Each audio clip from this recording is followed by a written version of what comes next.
Yeah, good morning, everybody. Been a little bit for us with the bye week. Everybody kind of asked before the bye week if it came at the right time, and I think it probably did. I think we were a little banged up. Got some rest for sure. Got to work Tuesday. We did practice a little bit. Went light Monday, and then we were off Wednesday, and then got back after it yesterday. But they looked like they had just a renewed energy about them yesterday. A little more talkative than normal. I'd kind of, I don't know, addressed a little bit our kind of even keel philosophy, which we do have most of the time, and for the most part, I think that's okay. But there's times I would like a little more from them, and they looked a little bit better yesterday and refreshed. So I guess that kind of leads me to believe that we got out of it what we wanted to. Coaches got to go recruit a little bit too, and just kind of step back, focus on ourselves earlier in the week, which we needed to do, because you get in a routine where when you're playing every Wednesday, Saturday, you basically have a 2-game prep for each opponent. So you kind of at times probably lose sight of preparing for yourself and, looking at film and, of you and getting better. And you spend a lot of time focusing on the next opponent, and there's just always going to be a next opponent instead of focusing on what you can do to get better. And so the bye allowed us to do that earlier in the week, and now we can put our attention to Iowa State and continue to see if we can't get a little bit better.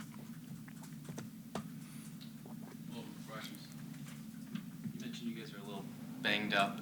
Is there an update on Tirza, and then is there anything else that would put anyone's status in jeopardy for Saturday? Yeah, no, she's still. I think day to day is the correct answer and probably the truthful one. She's taking steps for sure. Will she be available yet Saturday? I'm not sure. It's tomorrow, so I don't know. But yeah, she's out there and putting in the work and trying to get back. Outside of her, yeah, everybody's available. Yep. You're paying attention to the Kansas-Iowa State game, but anything else Wednesday catch you off guard a little bit? Well, I think anytime somebody goes into Austin and wins, but I think they scored 91, if I'm not mistaken, 90 plus. I don't remember what it was exactly. So I think that one probably caught me off guard. Cincinnati got Oklahoma State, but Cincinnati's tough. They're hard to play against. They can defend. They've got some links, so they can do some things. But yeah, no, and I'm sure they were dying, and getting desperate for a win, and and it's hard. It's hard to win on the road, and I keep saying that, and every road win is gold, but I do mean it, and I think it's really, really hard to do that in this league. What did you take out of the Kansas-Iowa State game? Yeah, well, it was low scoring. The pace was pretty slow, low scoring. Neither team just really had much rhythm, I didn't think. Probably missed some shots that they would normally make. But Kansas is gotten better, and both are really well coached teams, and I think they're very familiar with each other, and I think it looked like that when you watched them play. It's probably one of those two coaches now have I think Brandon's been there 9 years, so that's probably 18 plus meetings, and they could probably coach each other's teams and call each other's offenses, and so that's what it kind of starts to look like when you get that familiar with an opponent. So beyond that, that's probably what I took from it more than obviously there's a few things we took from it, but I'm not giving you that. I ain't giving you that. Is there when you play teams a second time, just your experiences with that when you're in a league and you got double round robin? Did you play in a league that was double round robin?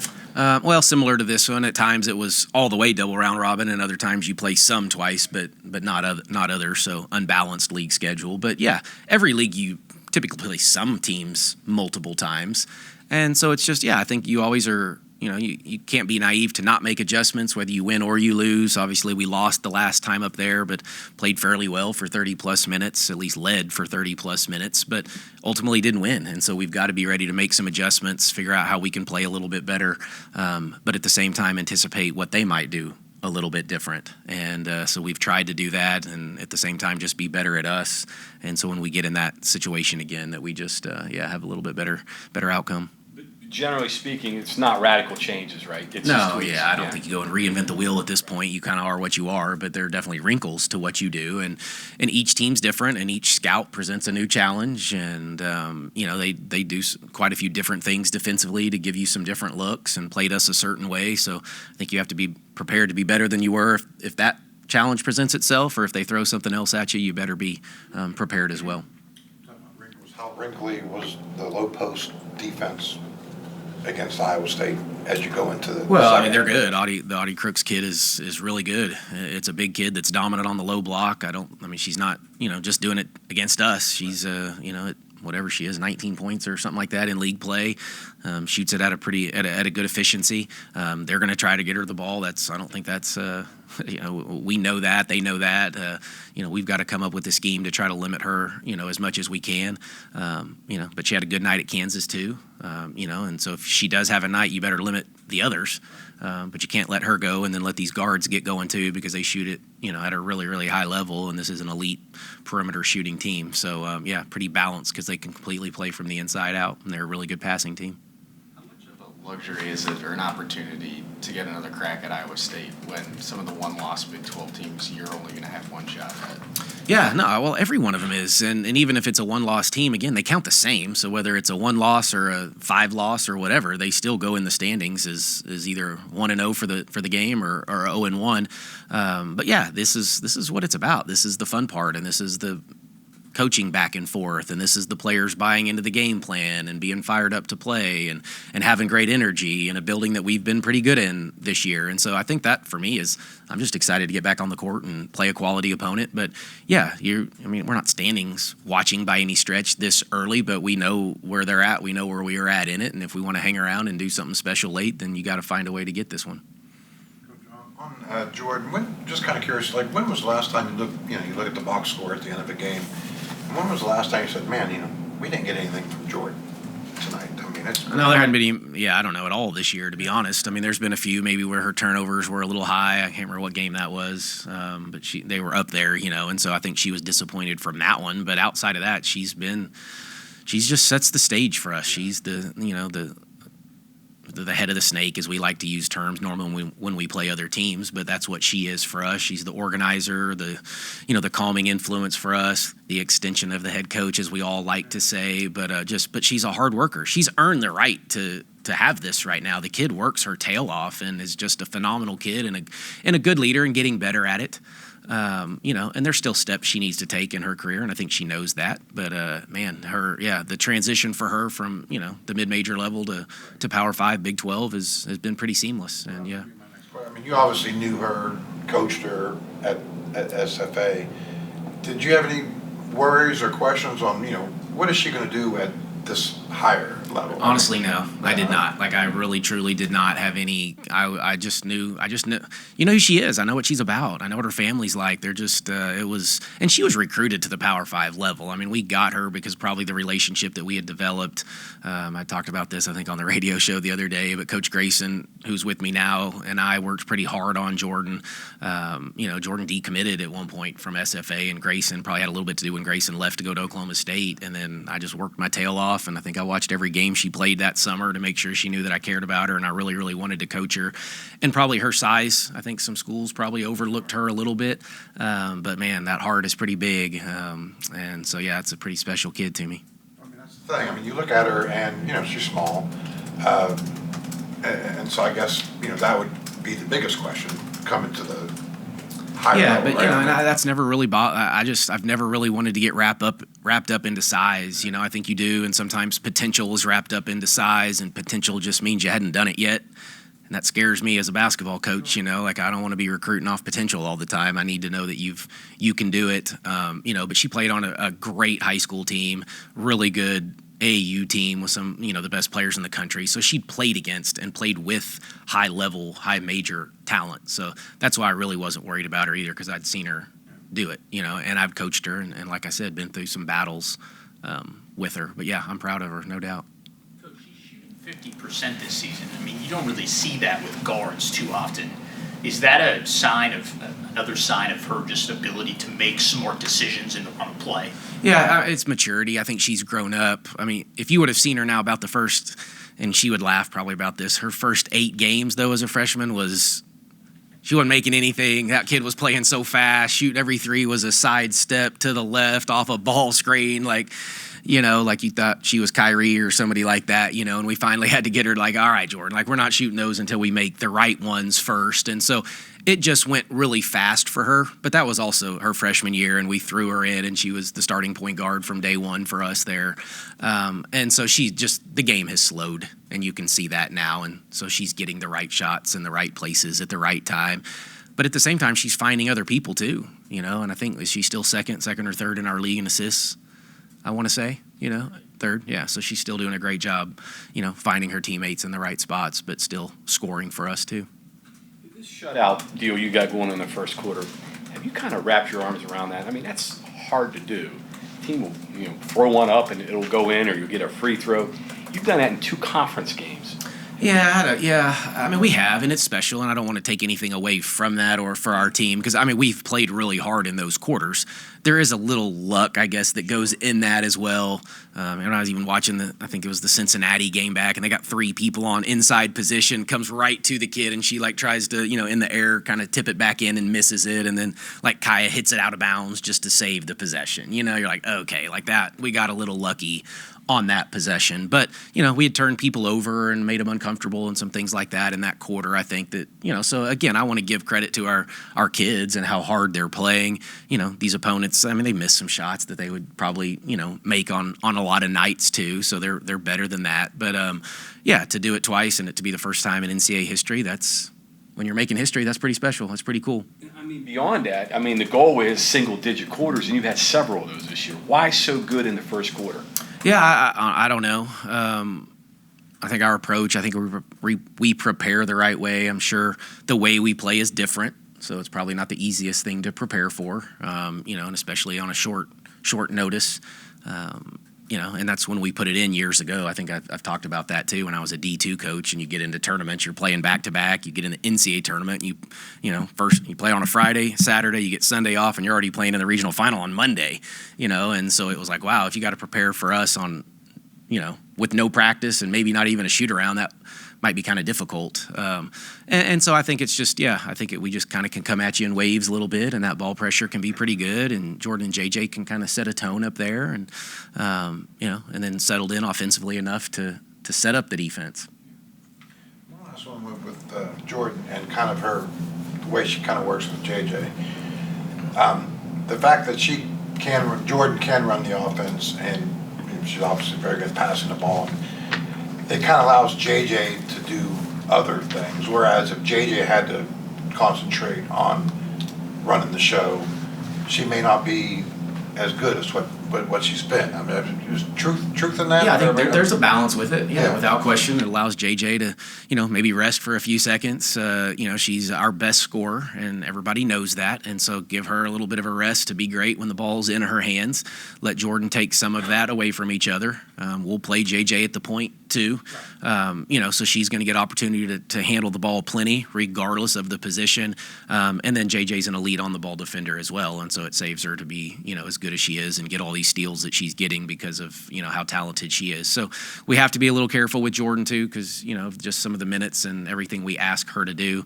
But yeah, the two of them is a pretty good compliment. And, I thought it could kind of work like this, but I hadn't had 2 small guards like this that are this good on the ball. But they definitely can play off of each other. And what I've really noticed, even in the last couple of weeks, is JJ's really starting to play off of Jordan on the defensive side. Jordan's been in the system longer, of course, so she has a little bit better understanding, but I feel like JJ's really started to kind of figure this out just in the last couple of weeks. I keep checking her on film, and I'm like, hey, that ain't good job, kid. We are getting somewhere where earlier in the year, we just weren't quite getting some of the rotations and things like that. But yeah, she's really started to kind of figure this out.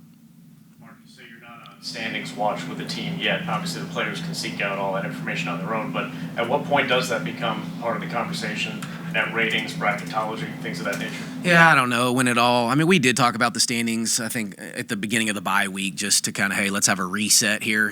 We can catch our breath. Let's talk about it. I think we did print it out and show it to them. Some locker rooms, have it up there where you can see it daily. I haven't really done that. With the technology now, we can't fake it either, because you said they can go get it. They can get all the information that I can give them now. Back in the day, nobody could do that. So you could trick your players, right? I mean, you could trick them into whatever the heck you wanted to. You could give them any scouting report and make some kid look great because they couldn't go find the information that we had. Now our players have access to all of that, so the tricking is over. I don't know when we'll start talking about it. It's not even, I don't think. What are we? We're not even. We won't even be halfway through the league schedule. Until next week, I guess. So we're not even halfway through this thing yet. So maybe when we get to the last, back half, I think probably is when we start to really dive into that and talk about it and kind of see where we're at. You made your guys' job a lot tougher, I guess. Yeah, no, I did. Yeah, no doubt. But these next couple weeks can separate people. That's obviously clear to your players. Yeah, I mean, yeah, for sure. I mean, I thought even this last week with some of the games being played could have separated a little bit. Some of the matchups dictate that. Obviously our game on Saturday is a big game based on, two teams that are in the top 4 in the league, so something shakes out. So it will start to separate a little bit, and you just want to hang around as long as you can and give yourself, like I say, a chance to do something, at the end of it. After the Houston game, you brought up Coach Rick Cooper. Mm-hmm. Are you guys still in touch? You talk frequently? Yeah, I wouldn't say frequently, but yeah, no, he was just up here a few weeks ago. I do know that. We were on the road, so I missed him when he was up here visiting his family. So, but whether it's social media or a text here and there, when I got the job, he was one of the first people to reach out. So, I owe a lot to that guy. I mean, I learned a ton from him, and I really only worked for 2 people, and then I got a head coaching job at like 28 or 29 years old. So from them, I've kind of done it. Not that you're not still learning from people, but not as a complete mentor, as a head coach that I worked for. And so, no, Rick was that guy, he could coach. He was intense. He was the best defensive guy I've ever been around, and he got those kids to play so hard, and he was tough, and he was tough on me. And at the time I didn't get it, and I was a young guy that came from Austin College and was a really good player. And, now I'm turning over to the coaching side, and there was another assistant there named Charlie Schaaf at the time, and those 2 guys kind of took me under their wing. So, that was my start. If it wasn't for him, I probably wouldn't be sitting here. And then the irony of him being a Bridgeport, West Virginia guy, and I end up here is crazy. But this basketball will do some crazy stuff and bring you to some cool places. So the defensive influence comes from him. Yeah, he didn't play the way I play, but some of some of that toughness and some of the fiery in which you don't see it a ton. And, the older I get, I probably get a little less animated on the sideline than I used to, but he was a pretty animated guy on the sideline, but just how important defense is, and that defense travels, and, some of those kind of things. And there's some other sayings that I still remember him saying that I bust out from time to time, and, that were pretty good. I cannot share those. Although I am curious about this, Coach. Some of the ESPN Plus broadcasts have shown how you interact with players before games and what you say to them. I'm curious if you consider yourself almost more like a teacher in some of those moments rather than a coach. Do you feel that way, that coaching and teaching are kind of aligned? Yeah, I do think they're aligned. And I've said this too. If some of my former players came and watched me coach now, they would laugh at, the coach Kellogg today. But I think our student athletes have changed a little bit too. And so that interaction has changed. And I've been cognizant of that. And I think you have to be as a coach. I mean, you can't do what you did 20 years ago today. And no matter what era you coached, it changes. And so I think I have to be able to adapt. But yeah, I've used the word consistent. Right? When I first got here, I told you guys that, I think at the press conference, I just want to, as much as I can, I want to be the same guy every day for these kids. And I think that's probably fairly close to accurate. Now, not always, and I can get fired up or have a bad day here and there, but for the most part, be that, and talk to them like they would want to be talked to, but there was times, and we've had a couple halftime locker room speeches that I'm glad weren't recorded because, but that was for us. And that was a moment that I didn't think we were reaching a standard. And so for me, it's always holding them to a standard that I've seen be successful. And if they don't meet it, then I'm going to let them know that. If they're meeting it, I want to let them know that. But yeah, talk to them, teach them the way you would anybody. If I don't like it, let them know I don't like it, but it don't mean that it's personal. Just means you're not meeting the standard, and so I don't apologize for that. But yeah, trying to be consistent with them is all that it is. Message to the fans. I know the atmosphere you were at out in Hilton impacted that game. What can the fans do tomorrow? Yeah, I mean, I hope we can continue to grow this fan base. I think we have a team that they should be proud of, regardless of, how we finish, but up to date and, the passion that this state has. And I've seen the support that the men are getting. And obviously I was at the football games and what they get. And, I just want it to continue to grow. And I think we're doing everything that we're supposed to do on our end. We're here in year 1 and we're ranked and been ranked for, a few weeks now. And we're sitting here at 16-2 and top 4 in the league. I mean, it's almost like, what else do you want from us a little bit? And so just, and the influence that you can have, because we felt it in Hilton, and, they say it's Hilton magic, and there may be something a little bit to that. But yeah, I want our kids to get to experience the same thing on their home floor, where we have been good and the crowd was good, and they're getting better, and I anticipate that they will continue to grow. But I want them to grow exponentially if we can do that and really just build something special here that this state and this region can be really proud of. And I think we're well on our way and maybe a little ahead of the schedule, ahead of the curve. But it doesn't mean we should take any longer to do it, right? Let's keep building it. Yeah, why not now? Why not us? Did you happen to watch the game last night? It was a pretty good atmosphere. LSU. I watched it off and on while I was doing a few other things. But it was a great. I mean, they've been all over the country right now. Like, it's growing. Women's basketball it's exploding. We saw it a year ago in the Final Four, but it's Ohio State had 18,000 for their game with Iowa a week ago. Like, it's happening. Then Columbus, how far is Columbus? 3.5 hours? Like 3 hours, whatever it is to Columbus. Like, well, come on, let's head east now and let's do the same thing here at West Virginia if we can. Let's have something like that. I think our kids deserve that opportunity as well. Your tournament's got its own TV deal now. Yeah, yep. So just continue to get opportunities, but we need to get on national TV too. That's another opportunity that we haven't had yet, and we don't have that this year, and that comes through the league too. And so we got to challenge them, but we got to put a product out there that warrants national coverage. But when you're ranked in the top 25, I think that probably warrants some coverage. Coach, I didn't catch the name of the coach you were talking about earlier with Rick defense. Cooper. Rick Cooper. Coming up in a few games, like UCF's coming here. You obviously went down there. Carey's down there. Did you ever have a chance to talk to him when you were down there? Have you had a chance to interact with him or get to know him? Yeah, no, I had not ever met Coach Carey, but I did talk to him before that game and went and shook his hand and thanked him for what he did here. And he's here quite a time, a while, and to be here 20 plus years at any, as a basketball coach, that's a long time. And when you talk about longevity like that, then you did something really, really special here. And I see those banners every day in the practice, facility, and he was a big old huge piece of that, and I think we're going to honor him a little bit before the game on Tuesday, which is well deserved. And I'm glad we're doing that because when you come back for the first time, I've never really done it as a coach, but I can only imagine the emotion that he'll feel, and I think we owe it to him for that. And just to say thanks, and we appreciate him. And he seemed to be doing fine when I saw him. I think he lost was it his mother-in-law? I want to say I think had passed away recently, so he had been back fairly recent. But it'll be nice to welcome him back in that way. He usually makes a pretty good first impression. What was his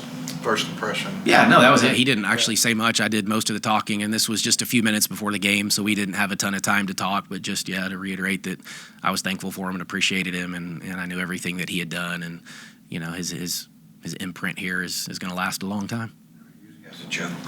Yeah, no, he didn't have a joke. I was probably too close to game time, and we were ready to go to battle, so it wasn't a time to tell jokes. But maybe this summer recruiting, or we can sit down and have those conversations. Thanks, everyone. Okay, thanks, guys.